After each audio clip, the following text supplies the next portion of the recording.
American Psychology Association defines maladjustment as the inability to maintain effective relationships, function successfully in various domains, or cope with difficulties and stresses.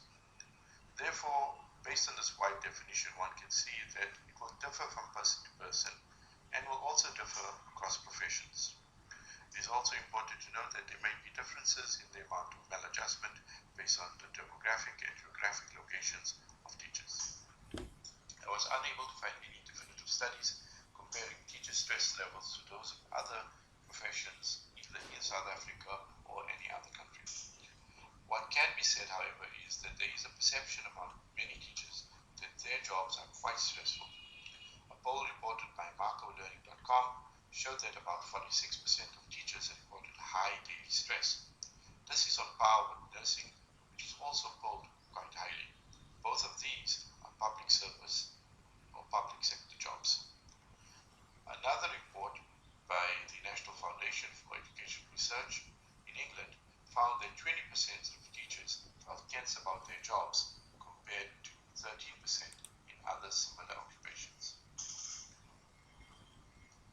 In 2019, the School of Psychology also looked at middle schools and found that predominantly white teachers, female teachers, and teachers in poorer and urban schools were reportedly more stressed and were more likely to burn out. The same study by Botany, Duran, Pass, and Bradshaw of 2019 mentioned these contributing factors, which were additional pressure on teachers, either from school governing bodies or management, or due to changes in syllabus and other issues, for example, like COVID-19 or the pandemic and teaching online. Tighter budgets, which have resulted in less equipment or less facilities available to teachers. Challenges regarding larger and more diverse classes, which make it more difficult for teachers to take care of special needs students or to look at the needs of other students or specific students in general. Another report quoted by BuzzFeed in 2019 looked at the factor that tighter working hours may be of concern for teachers. So although teachers work on average the same amount of hours as other professions, because of the high concentration of hours around certain times of the year, which make it more difficult for them. Now we will look at symptoms of maladjustment. Mohanan 2018 stated that these are some of the symptoms of general maladjustment: fear and anxiety, which could include fear and anxiety about one's performance at the job, or just general fear and anxiety as a result of the maladjustment in another aspect of one's life. Sleep disruption caused by the maladjustment in other aspects of one's life, and could also include aggression. The previously mentioned study in the Journal of School Psychology mentioned depression and suicidality as one of the symptoms of maladjustment for teachers. And for me, this was quite surprising, but I think it would depend on the type of school and the situation that teachers were placed in, because some teachers work in certain environments where there's a lot of trauma, or there's a possibility of aggression to them by the students, or if you look at, for example, in the United States of America, where there's a possibility of school shootings, etc., there could be quite a lot of anxiety and the possibility of suicidality among the teachers. Another symptom would be apathy or lack of interest in one's job. Absenteeism, whether this be taking valid sick leave or just absenteeism for taking a break, and also low job satisfaction and people leaving the industry.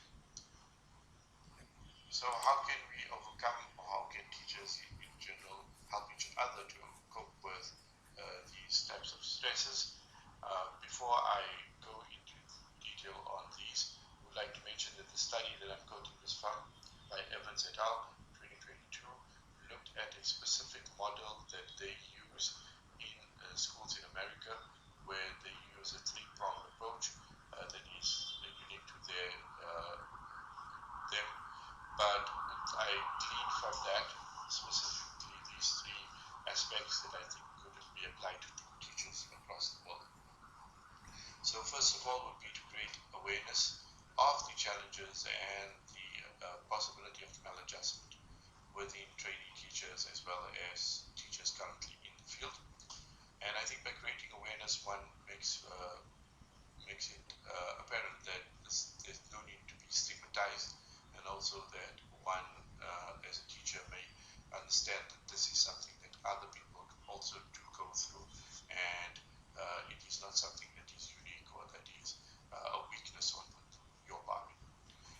Secondly would be to create a peer support structure within either the school or the district, and this could include trained mental health first aiders, would be specifically teachers or other educators or people in the education profession that would be trained to deal with mental health issues that teachers experience.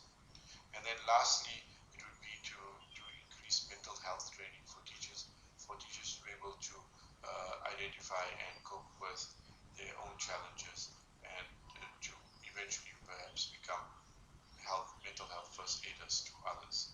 I think at this point it's important to note that it's always better to try and address an issue when it is first comes to light. So if you are able to identify symptoms of maladjustment early on, you'll be better able to address them, rather than when they become fully boiled and much more deeply entrenched problems and become more difficult to deal with, which would ultimately result in either burnout or the teacher leaving the field, or as mentioned, in some cases, suicide. So I hope that we can take from this some guidance in terms of that there shouldn't be any stigma to maladjustment, and that it is up to us as teachers to look after our health and